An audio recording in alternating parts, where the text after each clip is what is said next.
Если что-то и объединяет человечество, то это снежный человек. Он появляется в разные времена, в разных странах и под разными именами. Йети, Бигфут, Сасквоч, Алмасты, Ежень, Йоуи. У этого существа много имен.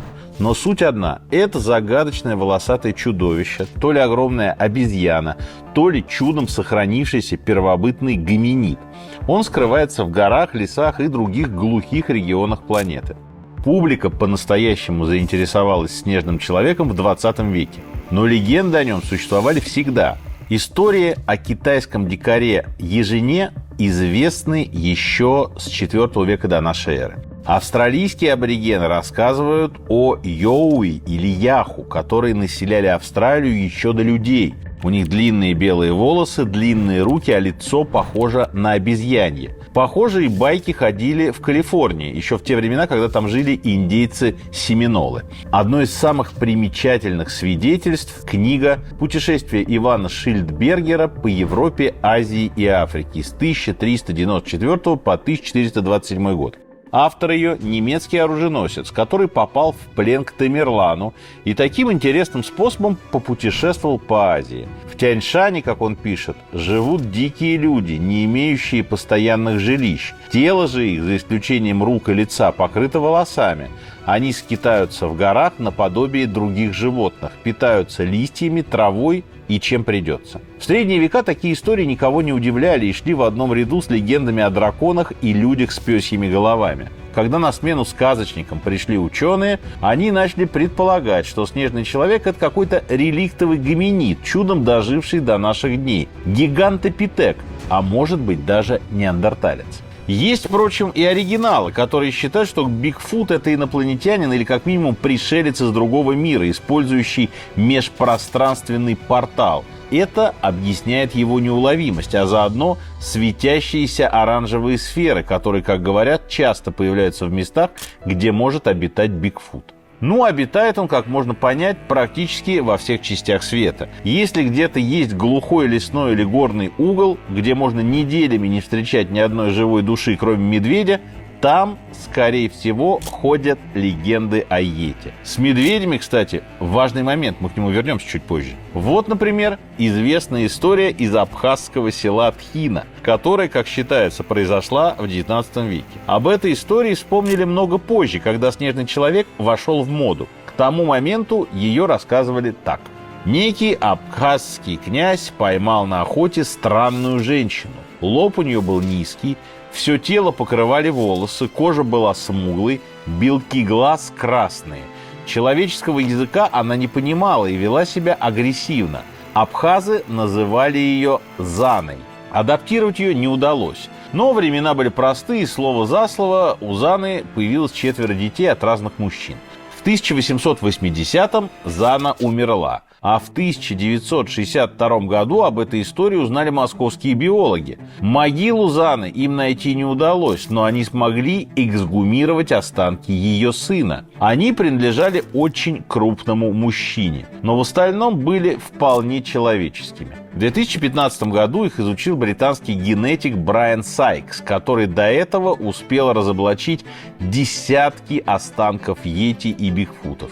Он пришел к выводу, что Зана могла быть африканской рабыней, завезенной из Африки турками, или происходила из племени чудом выживших в дикой природе людей, мигрировавших в Европу из Африки 100 тысяч лет назад. Что само по себе, конечно, невероятно. Современная мода на йети началась со следов. Их обнаружил в 1921 году у подножья Эвереста полковник Чарльз Говард Бьюри. После Первой мировой в Гималаи устремляются немецкие, американские, советские и английские экспедиции. Одни маскируются под искателей приключений, другие под эзотериков. Но цель одна – разведка. Следы, которые находит Говард Бьюри, похожи на волчьи, но значительно больше. И новость попадает в газеты. Спустя 30 лет похожие следы обнаруживает экспедиция, которую возглавляет альпинист Эрик Шиптон. На леднике на высоте примерно 5800 метров он натыкается на цепочку свежих следов. Длина ступней 28,35 сантиметров, ширина шага где-то 75 сантиметров. И, судя по всему, существ было двое. Местный проводник не удивлен. Он сообщает, что это следы йети, от тибетского «е» – горы и «те» – медведь. Местные знакомы с этими существами давно. Их много видов, и для каждого есть свое имя. Бывают среди них огромные, такие едят яков. Бывают поменьше, эти могут и на человека напасть. Голова у них к макушке сужается, тело покрыто рыжевато-коричневой шерстью, кроме лица. Фотографию следов в 1952 году публикует журнал National Geographic. И загадочный йети внезапно становится интересен всему миру. С этого момента в Гималае начинается настоящее паломничество. Поток охотников на йети такой, что в 1955-м правительство Непала выпускает специальный меморандум. Отныне каждая охотничья экспедиция должна заплатить в непальскую казну около $1100 США. Убивать йети можно только в порядке самообороны. И, конечно, трофеи не должны покидать Непал без особого разрешения. О североамериканской версии йети, Бигфуте, байки ходят как минимум с 19 века. О нем даже Теодор Рузвельт писал в книге «Охота на крупных животных на Западе». Будущий президент США был заядлым охотником и собирал охотничьи байки. Одна из них как раз была об огромной человекоподобной обезьяне, которая повадилась разорять лагерь охотников на бобров. Когда те решили дать отпор, существо разозлилось и легко свернуло одному из охотников шею. Бигфуты, в отличие от йети, ведут себя более агрессивно. То ли порода такая, то ли не повезло с соседями-реднеками. В 1924 году группа золотоискателей, промышлявшая в штате Вашингтон, пожаловалась властям на здоровенных обезьяноподобных дикарей. Дикари забрасывали их лагерь валунами. Одно такое двухметровое существо удалось подстрелить, но тело свалилось в каньон. Остальные от этого разозлились еще больше. Разруливать конфликт цивилизаций приехали рейнджеры, но обезьяны к этому моменту, очевидно, разбежались. На месте нашли только 36-сантиметровые следы. Каньон, в который якобы тело Бигфута упало, с тех пор называется обезьянем. Слово «бигфут» значит «большеногий». Название прицепилось в 1958-м, когда сотрудник лесозаготовительной компании обнаружил на своем рабочем участке огромные следы. На место приехали журналисты, которые придумали емкий термин. И он прижился. Только ближе к канадской и британской Колумбии этот термин уступает слову «сасквач», что означает «дикий человек» на языке индейцев. Следы – распространенная, но не самая интересная находка охотников на снежного человека. В разных концах света находят клочки шерсти, зубы, кости. В монастыре непальской деревни Кумджунг хранится скальп йети, который обнаружил первый покоритель Эвереста Эдмунд Хиллари. То есть как обнаружил? Местная жительница хранила его у себя дома. Находка была интригующая. Что-то похожее на половинку мяча для регби, покрытое рыжей шерстью. Непальцы скальп отдавать не захотели, и Хиллари смог забрать его только под обещание построить в селе школу. Для гарантии он взял с собой монаха из близлежащего монастыря. Экспертиза показала, что артефакт был фальшивкой, сшитой из шкуры горного козла. Монаха это совершенно не смутило, и он заявил: «Мы в Непале не верим в жирафов и львов, потому что у нас они не живут. А вы не верите в йети, потому что они не водятся в вашей стране». Есть даже видео с йети, знаменитая любительская пленка, которая известна как фильм Паттерсона Гимлина. Эти кадры видели, кажется, все. Похожая на прямоходящую гориллу фигура идет по каким-то своим обезьяньим делам, размахивая длинными ручищами. Роджер Паттерсон и Боб Гимлин целенаправленно охотились на Бигфута.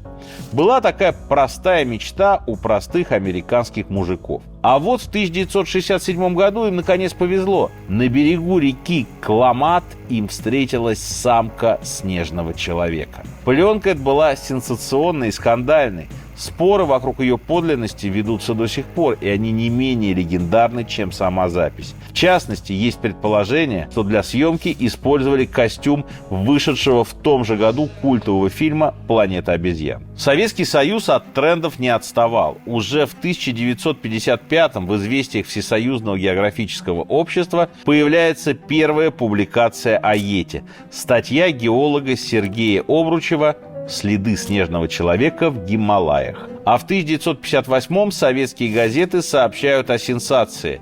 Во время экспедиции на Памир гидролог Александр Пронин наблюдает странное существо.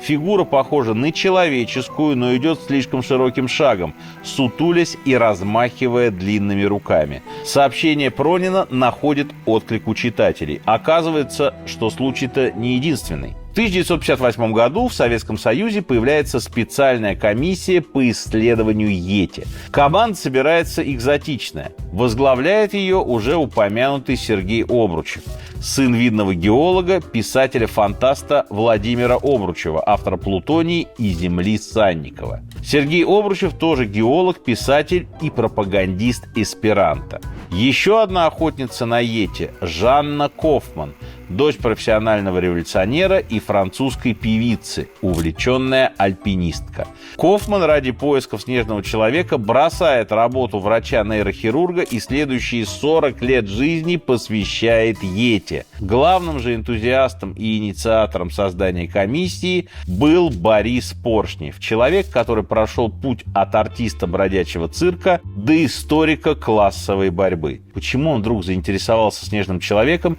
не меньшая загадка, чем сам Йети. Комиссия организует экспедицию на Памир. Ее возглавляет директор Памирской биологической станции Кирилл Станюкович.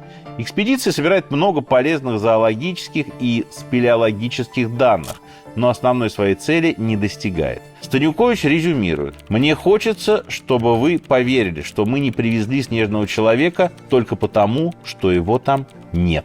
Уже в 1959 году комиссию распускают. Интереснее всего отношения с Йети складывались у немцев. В 1939-м в Тибет отправляется очередная нацистская экспедиция, которую возглавляет Эрнст Шефер, зоолог и сотрудник Анненербе. У него простая задача. Он ведет работу среди шерпов, готовит их к диверсиям против англичан. И вот однажды шерпы сообщают ему, что в горах есть пещера, а в пещере живет Йети. Шефер, как человек практического склада, сообщает шерпам, что это полный бред, а потом берет ружье и лезет в пещеру. Внутри он находит гигантского медведя, которого прозаически пристреливает. Эту историю Шефер много позже рассказывал Райнхольду Месснеру, абсолютной легенде альпинизма. Месснер покорил все 14 восьмитысячников, многие из них в одиночку. В 1986 году он встретил Йети, так он тогда думал. Последующие годы он посвятил поиску этого существа. Бывал в гористых районах Пакистана, Казахстана, Монголии, Бутана, а спустя 12 лет пришел к выводу, что Эрнст Шефер был прав, и никакого Йети нет, а есть только медведи, яки и фантазеры. Начиная с 90-х, тема Йети все больше окружена скептиками. В 2002 году умирает Рэй Уоллес, бывший коллега того лесоруба, с которого в 1958-м началась история со следами Бигфута. Наследники, разбирая имущество, находят в подвале огромные деревянные ступни, когда-то использованные для того, чтобы подшутить над коллегой и журналистами.